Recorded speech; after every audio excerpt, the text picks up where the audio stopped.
about the lane, which is this square here. Something that's really important, and it usually applies to big men and not so much guards, but it applies to all offensive players on the court. When you're inside this lane, you only have a maximum of 3 seconds to stay inside the lane. So usually what you have to do is, especially if you're a big man, this is hard to remember because a lot of times big men like to camp out down here and do whatever they do to get spacing so that they can catch the ball and make the shot for their coach.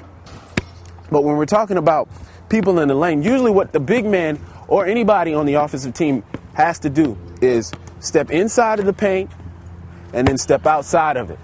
And once you get outside of this border, these lines, you're pretty much good. The count starts over once you step back in. So you want to keep that in mind. Whenever you're in the paint, you don't want to stay in the paint more than 3 seconds. This also, just as I was talking about the out of bounds line, this is also something that drives your coaches crazy. And if you know these little rules, these little simple things before you come to the court, they'll help you out in the long run. So always remember, you only get 3 seconds inside these little lines in the paint.